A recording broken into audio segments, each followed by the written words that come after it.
The phone call came at 9:17 p.m.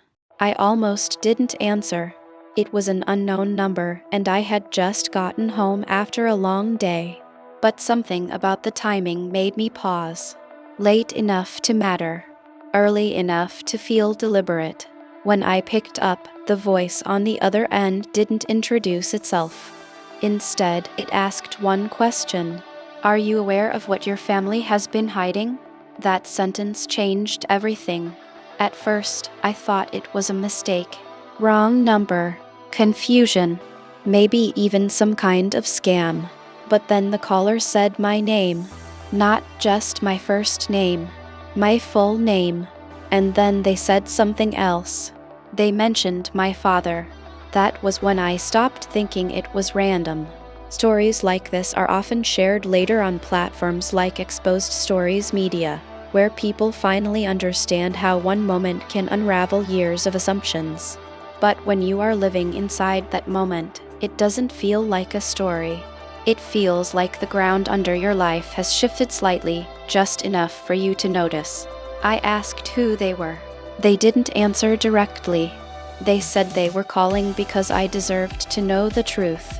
Then they gave me a name I had never heard before, a woman's name, and they told me to look it up along with my father's. Before I could ask anything else, the line went dead. I stared at my phone for several seconds. There are moments when your instincts react faster than your logic. This was one of them. I didn't know what I was about to find, but I already knew it wasn't going to be simple. My father had always been the center of our family, not in a loud or controlling way. He was steady, predictable, the kind of man who solved problems quietly and made difficult things feel manageable. He handled finances, paperwork, and most of the decisions that required long-term thinking. My mother trusted him completely. So did I. If there had been any major secret in our family, he would have been the last person I suspected. That was why the phone call felt so wrong. I went to my laptop and typed in the name the caller had given me. Nothing appeared at first, just a few unrelated results. But when I added my father's name to the search, something changed. A record appeared. It wasn't recent. It was from nearly 15 years ago. A public filing connected to a property dispute. The woman's name appeared alongside my father's, listed as co-owner. I leaned back in my chair. That made no sense. My father had never owned property with anyone outside our family. At least, that was what we all believed. I clicked on the document. The address listed was in another state, a place my father had once said he worked briefly in his younger years, a place he rarely talked about. At the time, I never thought to question it. Now I did. I kept searching. More records began to appear. Some were harder to find. Older documents, archived filings, and small references that didn't mean much individually. But together, they formed something undeniable. My father had a financial connection to this woman that lasted several years. And then it disappeared. No clear explanation. No mention of what happened. No trace of why it ended. I sat there trying to make sense of it. There were only a few possibilities. A business partnership, a legal dispute, or something far more personal. I picked up my phone again. I considered calling my father immediately. But something stopped me. If this was something he had chosen not to tell us, asking him directly might only lead to another version of the truth. I needed more information first. The next morning, I visited my parents' house. Everything looked normal. My mother was in the kitchen, preparing breakfast. My father was reading the newspaper like he always did. Nothing about the scene suggested that anything was hidden beneath it. That made it harder. Secrets are easier to imagine when something feels wrong. When everything feels normal, the idea of deception becomes harder to accept. I sat down across from my father. I watched him for a moment. Then I asked a simple question. Have you ever owned property in another state? He didn't look up immediately. That delay was small, but it mattered. Then he folded the newspaper slowly and said yes. He said it casually, like it was nothing important. I asked who he owned it with. This time, he looked at me. Not confused, not surprised, careful. Then he said it was a long time ago and not relevant anymore. That answer didn't match what I had found, so I asked again. This time, I used the woman's name. The room changed. My mother stopped moving in the kitchen. My father didn't speak for several seconds. Then he asked where I had heard that name. That was when I knew the phone call had not been a mistake. Something had been hidden, and I had just stepped directly into it. My father stood up slowly after I said the name. He walked to the kitchen and closed the door behind him. Not aggressively, not loudly, but with enough intention that it felt like a boundary. I followed him. My mother stayed where she was, but I could feel her attention shift toward us. Inside the kitchen, the air felt different, quieter, tighter. My father turned to face me. He asked again how I knew that name. I told him the truth. About the phone call, about the search, about the records I had found. He listened without interrupting. But the more I spoke, the more his expression changed. Not into anger, into something closer to resignation. When I finished, he took a deep breath. Then he said something I was not prepared for. He said, "I was hoping this would never come back." That sentence didn't explain anything, but it confirmed everything. I asked him directly who the woman was. He hesitated. Then he said her name again, quietly, and this time he didn't avoid the truth. He said she had been part of his life before he married my mother. That alone wasn't shocking. Everyone has a past. But then he added something else. He said their connection did not end when I thought it did. My chest tightened. I asked what he meant. He looked at the floor for a moment. Then he said the one thing that made everything else fall apart. He said she had a child. I felt like the room had shifted. Not emotionally, physically, like the ground had moved just enough to make everything unstable. I asked him what that meant. He didn't answer immediately. Then he said, "That child is yours to understand now." That sentence didn't make sense at first. Then it did. And when it did, I couldn't speak. My father had another child. A child he had never told us about. A child who had been part of his life long enough to be connected to property, records, and something that had lasted years. I stepped back. I needed space to process it. My mother opened the kitchen door slowly. She looked at both of us. Then she asked one question.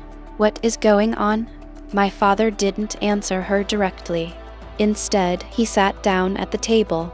For the first time in my life, he looked uncertain. That was more unsettling than anything he had said. I explained what I had found. I explained the phone call. I explained the name. And then I said what he had told me. My mother didn't react immediately. She just stood there, still. Then she asked him if it was true. He nodded. That was enough. She sat down across from him. Her face didn't show anger at first, just disbelief. Then she asked how long he had known. He said from the beginning. That answer hit harder than the truth itself. It meant this wasn't a mistake.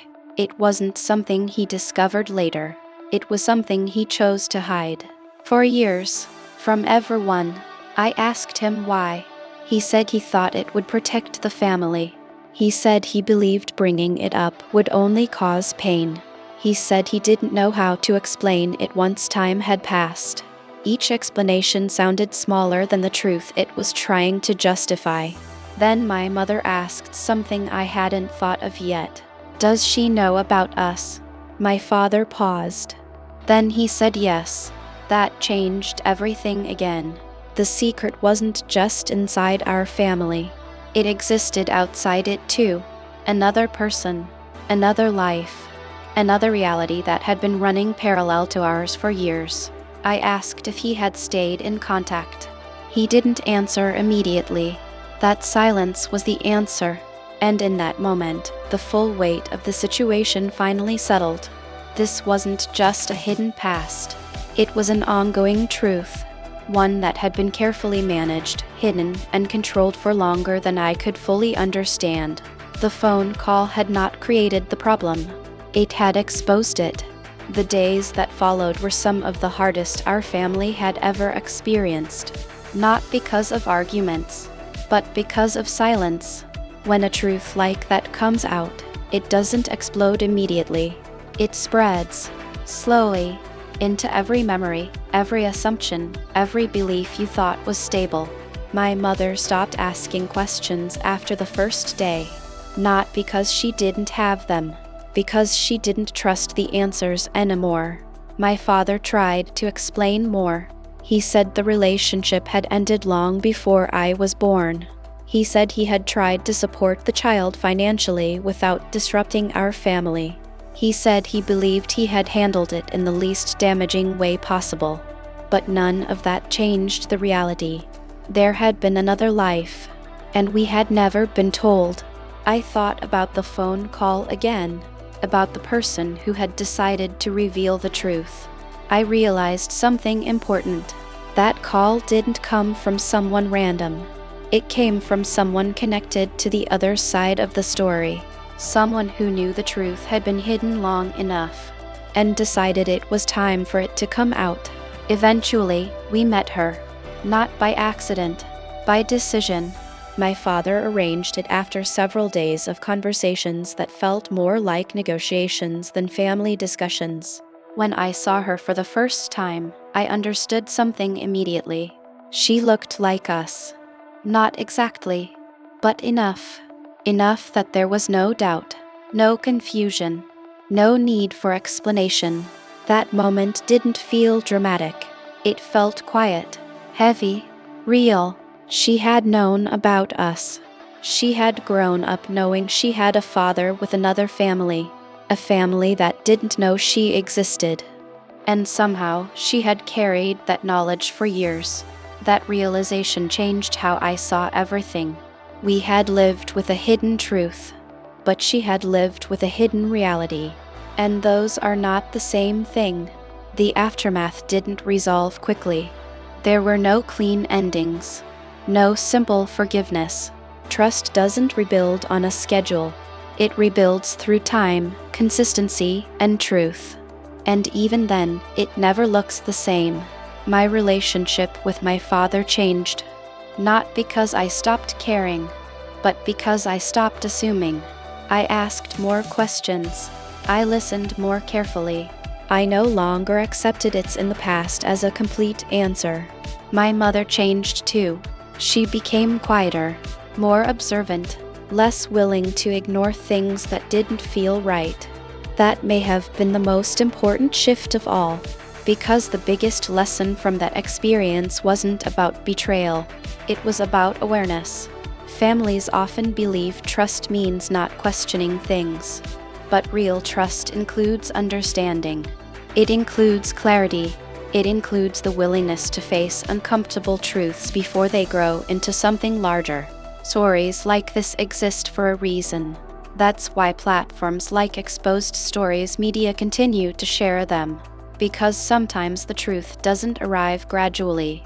Sometimes it comes all at once, through a single moment, a single discovery, or even a single phone call. And when it does, it doesn't just reveal the past. It changes how you see everything that came before it, and everything that comes after.